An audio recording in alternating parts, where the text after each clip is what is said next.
Assalamualaikum warahmatullahi wabarakatuh. Halo semuanya, perkenalkan nama saya Tiara Afriani dari S1 Pendidikan Tata Boga kelas F dengan NIM 230503949192, Universitas Negeri Surabaya. Nah, di podcast hari ini, saya nggak sendirian loh, saya ditemani dengan Kak Kila.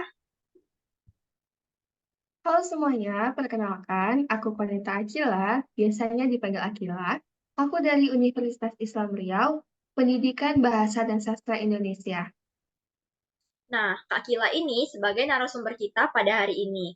Dan tema podcast kita pada hari ini adalah Pancasila. Langsung aja ya, Kak Kila, kita masuk ke sesi wawancaranya. Di sini saya akan menanyakan beberapa pertanyaan tentang Pancasila. Pertanyaan yang pertama nih, Kak. Menurut Kak Kila, seperti apa sih Pancasila itu? Menurut saya, Pancasila itu merupakan suatu ideologi bangsa, ya, Kak. Di mana ideologi ini merupakan suatu landasan hukum yang ada di negara kita. Karena pada awalnya kan Pancasila ini juga dibuat berdasarkan kebudayaan dan kehidupan di negara kita dari zaman dulu ya, Kak. Itu sih. Jadi, Pancasila itu penting ya, Kak, bagi Kakak. Kalau boleh tahu nih, kira-kira kenapa ya, Kak? Alasannya itu kenapa? Sangat penting sih, karena kan Pancasila ini merupakan landasan, di mana ini pondasi dasar dari negara kita, agar negara kita ini mempunyai hukum yang standar, hukum pemerintahan yang standar, gitu. Ya, Kak. Eh, Oke, lanjut pertanyaan yang ketiga ya. Menurut Kak Kila nih, kenapa sih Pancasila itu dijadikan dasar negara di Indonesia? Dan apakah Pancasila ini sudah tepat untuk dijadikan ideologi dan dasar negara kita? Nah, tadi kan sempat saya bilang kalau Pancasila ini kan dibuat melihat dari kebudayaan bangsa, gitu ya kan. Jadi, Iya. eh, karena tepatnya Pancasila ini sebagai ideologi bangsa karena merupakan kebudayaan bangsa kita sendiri, bukan dari bangsa orang lain. Apabila kita pakai ideologi bangsa lain, akan nggak balance kan Kak sama kebudayaan kita.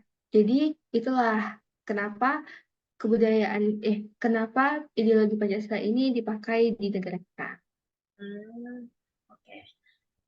Eh, Terus menurut Kak Kila nih, apa yang harus kita lakukan supaya Pancasila itu tetap menjadi pedoman di era digital ini? Karena kita tahu kan di era sekarang ini tuh udah modern, teknologi itu udah canggih. Jadi menurut kakak gimana nih supaya Pancasila kita itu tuh tetap nggak tergoyah gitu? Eh, Tetap menjadi Indonesia pedoman kita gitu. Pancasila bakal tetap jadi pedoman sih bagi generasi muda, apalagi di saat era-era digital yang lagi naik ini ya kan, Kak.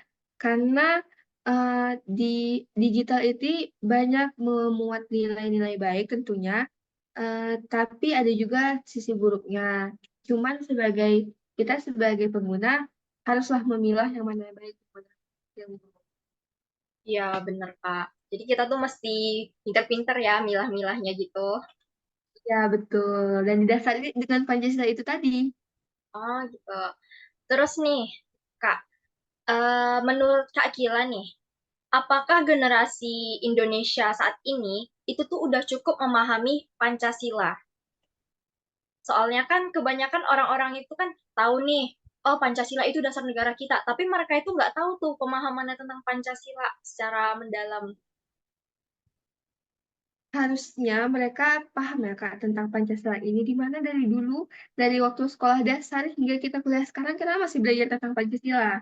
Nah juga karena adanya era digital ini, globalisasi ini, udah ada teknologi yang canggih, lebih memudahkan kita kan mencari apa sih itu Pancasila gitu. Kita memahami lebih banyak tentang Pancasila, tentang politik, tentang hukum negara.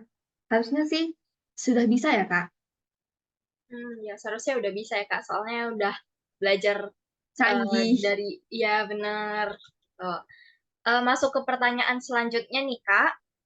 Indonesia tuh kan kita udah tahu lah kan berbagai macam suku, ras, apa segala macam, benar-benar beragam. Gimana sih cara Pancasila untuk menyatukan perbedaan-perbedaan yang ada di Indonesia ini? Nah, di sila ketiga kan itu berbunyi persatuan eh, apa sila ketiga anjing. Persatuan Indonesia. Nah, bunyi sila ketiga itu kan persatuan Indonesia, Kak. Di situ kita dapat menilai bahwa Indonesia ini akan bersatu walaupun sebanyak apa ragam yang ada di Indonesia ini. Karena dari landasan dasar di Pancasilanya aja sudah ada kalimat bersatu. Gitu ya, Kak. Jadi, oke lanjut ya, Kak. Menurut Kak Akila, apakah era digital sekarang ini dapat berpengaruh terhadap nilai-nilai Pancasila? Maksudnya implementasinya. Menurut saya di era globalisasi sekarang ini kan sudah banyak yang berkembang. Nah, eh, kita itu dapat dengan mudah mencari budaya bangsa lain, budaya kita, tapi kita itu dibatasi dengan Pancasila agar kita tuh tidak mudah terpengaruhi oleh bangsa asing yang terus masuk ke negara kita.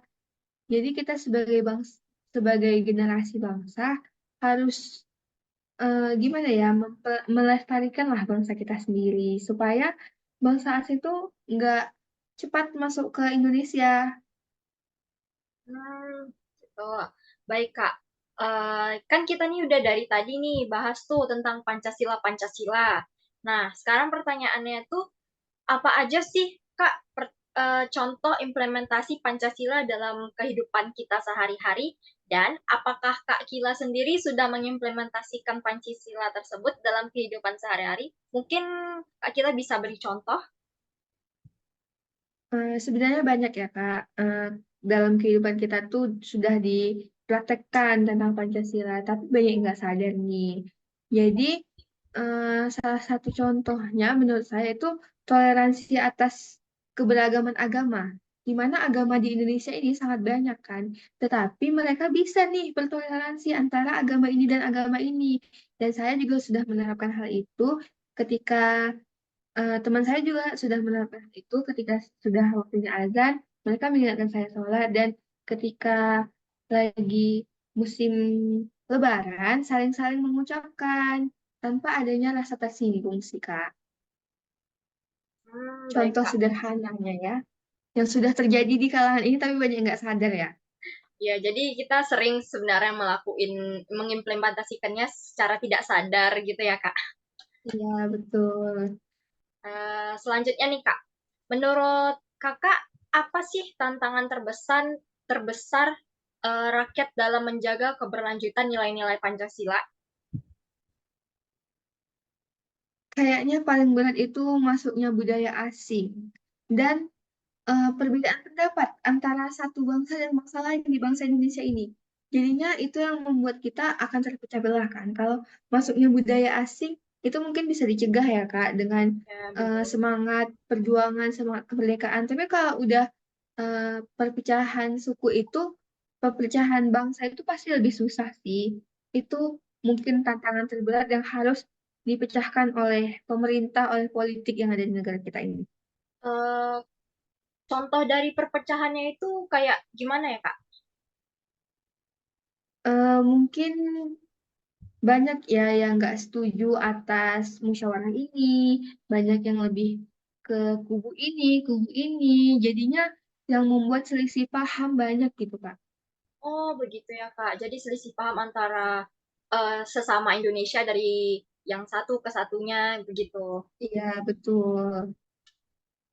Lalu, Kak, apakah terdapat perbedaan signifikan menurut pendapat Kakak nih ya? Apakah Iya. terdapat perbedaan signifikan terhadap pemahaman Pancasila dan implementasi dalam kehidupan sehari-hari? Perbedaan itu pasti ada ya, Kak. Karena menurut saya, tapi tidak terlalu signifikan sih. Implementasi tiap masyarakat itu beda-beda. Nggak terlalu jauh sama signifikan. Ah, menurut saya perbedaan itu selalu ada, Kak. Jadi, tiap masyarakat itu mempunyai beda-beda signifikan, tapi tidak terlalu jauh bedanya karena mereka berada di garis besar yang sama. Oh gitu ya Kak. Jadi meskipun pengimplementasiannya di kehidupan sehari-hari sama yang di Pancasila itu nggak sama semua, beda-beda, tetapi tetap nggak terlalu jauh ya karena garis besarnya sama gitu. Iya, betul banget. Iya, betul sekali. Oke. Pertanyaan selanjutnya nih Kak. Pelanggaran sila keberapa yang paling sering Kakak temui dalam kehidupan sehari-hari? Mungkin sila kedua ya, karena kan di dalam lingkup kita ini, walaupun kita sudah eh, coba seadil mungkin sama orang lain, tetapi kan orang lain belum tentu merasa puas.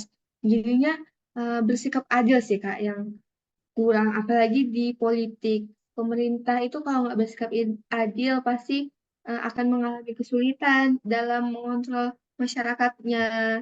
Jadinya itu sih menurut saya yang agak sulit. Jadi di keadilan ya Kak, yang agak sering Kakak lihat gitu. Iya, Eh, betul.